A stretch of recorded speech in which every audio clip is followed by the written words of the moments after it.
Most welcome of my student in fourth class of the resource and development. It's parts of the geography of SST. In part third, the process of the resource planning discussed with you. There were three steps described: first surveys, second evaluation, and third exploitation. Survey to mark the specific area where such type of resources are present.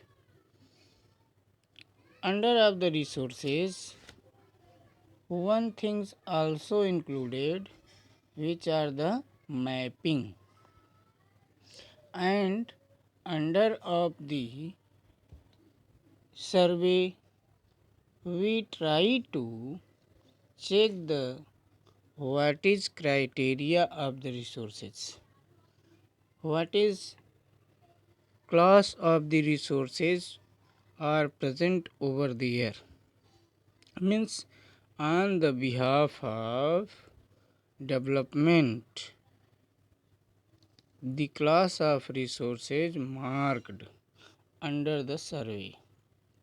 Then after our second steps, evaluation. Under of the evaluation, our geologist check that the what is quantity and quality of the resources, and how can we obtain, or in which amount we obtain from the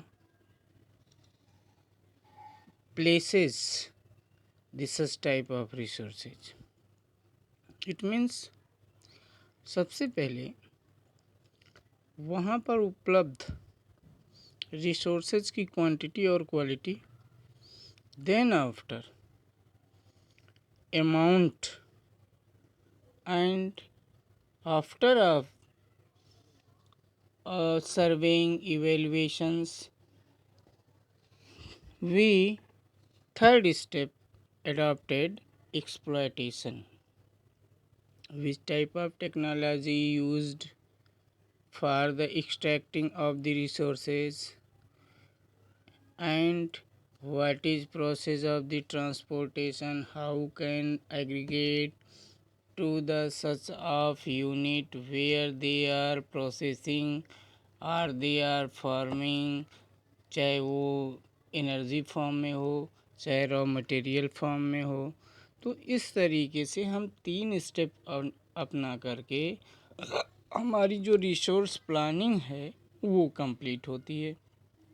after of resource planning हम check करते हैं कि हम किस तरीके से development of the resources हो सकता है, क्या कोई पॉसिबल है। देखो भाई, generally resources is gift of nature. Due to human being also used as a raw material of the natural resources from the next form of resources which used by the human being, these called man made. लेकिन basically वह कहीं न कहीं raw material के रूप में use होता है नेचुरल फॉर्म ही। तो उसको हम कहीं से ऐसा नहीं है कि ये कोई ऐसी चीज़ है जिसको हम ढेर सारा कहीं से ला देंगे, कोई कुछ कर देंगे, ऐसा नहीं। वो तो कहीं न कहीं से उसका पार्ट्स हमारे नेचर में पहले से नेचुरल गिफ्ट के रूप में है। अगर ऐसा है मीन्स कि उसको हम बढ़ा नहीं सकते, तो क्या करेंगे, कैसे डेवलपमेंट होगा। डेवलपमेंट का तरीका है कि जब मेन प्रोसेस है judicious uses of the development. Under of the planning the steps which are the exploitation और extractions, these are moved in way of development of the resources and जैसे हमारे लिए एजुकेशंस है पहले से, लेकिन एक इंस्टीट्यूशन होगा, वहाँ पे सब इंस्टीट्यूशन में रिक्वायरमेंट जो होंगी उसको सेटअप होगा, देन आफ्टर हमारे लिए यूज हो सकती है एजुकेशन इंस्टीट्यूशन। ऐसे जो रिसोर्सेज है तो, लेकिन हमारी पहुंच में नहीं है, it is not our capability, वो हमारी कैपेबिलिटी में है नहीं, तो उसको हमारी कैपेबिलिटी में ले आने के लिए हमको डेवलपमेंट ऑफ रिसोर्सेज के स्टेप को देखना पड़ता है। अब इसमें हम थ्रू दी प्लानिंग देखेंगे, करेंगे। एक वर्ड आता है सस्टेनेबल डेवलपमेंट। सस्टेनेबल डेवलपमेंट में है जुडिशियस यूजेस और judicious development of the resources. Judicious development means उस प्रॉपर फॉर्म में हम उसको डेवलप करने का प्रयास करेंगे जो किसी और को किसी तरीके से हार्मफुल ना हो, किसी से नुकसान उसका ना हो। Means for the development of resources, their sustainable use at the national and international level in the necessary. Under this, we ensure the equitable distribution, judicious and the rational use of resources. Means हम उसको reasonable तरीके से use करेंगे, judicious process से use करेंगे कि हमारे कहीं न कहीं, जैसे हम सस्टेनेबल डेवलपमेंट की बात करेंगे तो वैसा डेवलपमेंट होगा जो हम फ्यूचर को ध्यान में रखेंगे, फ्यूचर जनरेशन के लिए भी हमारे उपलब्ध हो resources.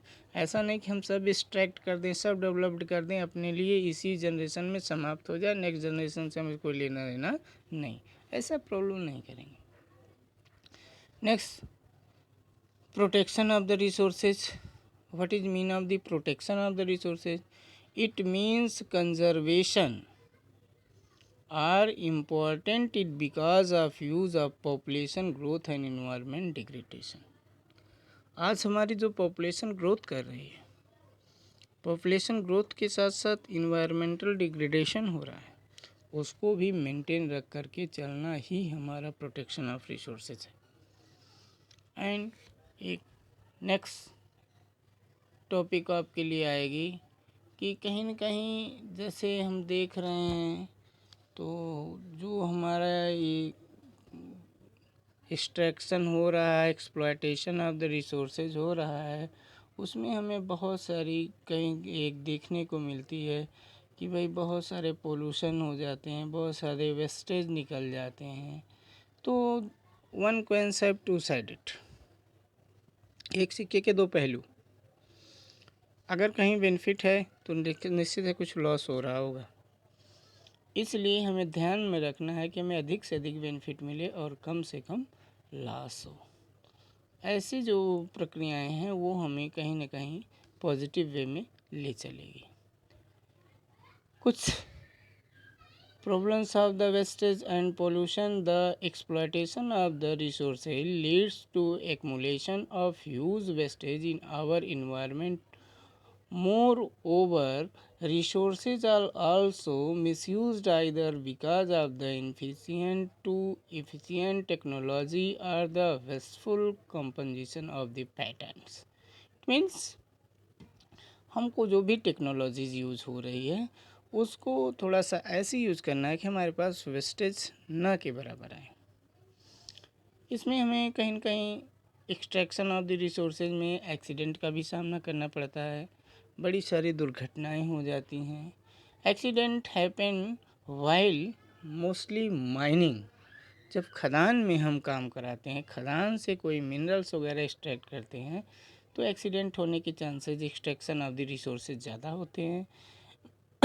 Mining, transporting of use of resources it only casual loss of life and property but also cause of the great damage of our environment. ऐसी स्थिति में ये केवल हमारे लाइफ को, हमारी प्रॉपर्टी को नुकसान नहीं पहुंचाता, बल्कि कहीं न कहीं इन्वायरमेंटल लॉस भी होता है। जैसा कि हमने आपसे बोला था सस्टेनेबल डेवलपमेंट आप जानते ही हैं। ये क्वेश्चन आते हैं, सस्टेनेबल डेवलपमेंट और judicious development is called sustainable development of the resources in our world, in other words without compromising the needs of future generation. Future generation से समझौता नहीं करेंगे, उनके लिए कहीं न कहीं व्यवस्था करेंगे। इसके लिए वर्ल्ड लेवल पर, विश्व स्तर पर the earth Summit held in June 1992 में, कहाँ पे, at Rio de Janeiro in the South America on the issues of environment, कि जो इन्वायरमेंट का लॉस हो रहा है इस पर आप एक बैठक हुई और उसमें इस बात के लिए 21 एजेंडा अप्रूव्ड किए गए, 21 पॉइंट्स उसमें हुआ और these are followed by the all country which participate in the earth summit of Rio de Janeiro. जो रियो डी जेनेरियो में पार्टिसिपेट किए उनको उसको फॉलो करना है। एक आपके लिए UNCED, जैसा कि आपके नोट्स में है, United nation conference on the environment and development. कभी कभी इसके फुल फॉर्म्स पूछे जा सकते हैं, इसलिए इसको ध्यान रखिएगा। अब मामला आता है कि रिसोर्सेज में कुछ रिसोर्सेज को हम सेपरेट लेके चलेंगे। जैसे फर्स्ट है लैंड। तो सबसे बड़ी बात, लैंड इज अ रिसोर्सेज और नॉट, हाँ है ना। और हम लैंड को डिफाइन करने का प्रयास करें, कैसे रिसोर्सेज है तब करेंगे। तो land provide to platform for the flora and fauna for their activities, so land is a resources. यह चाहे फ्लोरा हो चाहे फौना हो, उनके अपने ग्रोथ डेवलपमेंट, उनको एक जितनी भी एक्टिविटीज़ करते हैं उसके लिए प्लेटफॉर्म कौन प्रोवाइड करता है, land. And it utilization of the land, हम देखें तो क्या क्या होता है। The land available for the forest fertile, जो हमारे ये फॉरेस्ट हैं ये कहाँ उगते हैं, इसी लैंड पे। Land not available for the cultivation, कुछ ऐसे लैंड हैं जो कि हमारे कल्टीवेशन के नहीं लिए हैं। उनमें 2 टाइप्स के लैंड होते हैं, कौन से, बैरन एंड वेस्ट लैंड। ठीक, land not for the agricultural use, जो लैंड हमारे बिल्डिंग्स में यूज़ हो जाते हैं, रोड कंस्ट्रक्शन में यूज़ हो जाते हैं, फैक्ट्री कंस्ट्रक्शन में यूज़ हो जाती हैं, वो हमारे नॉन एग्रीकल्चरल लैंड हो जाते हैं। और अदर अनकल्टिवेटेड लैंड हो जाते हैं जो हमारे अन्य अनकल्टिवेटेड मीन्स वहाँ पे खेती नहीं होती है, वो जैसे परमानेंट पास्चर मीन्स जानवरों की चरागाह के लिए जो अवेलेबल है, ठीक है।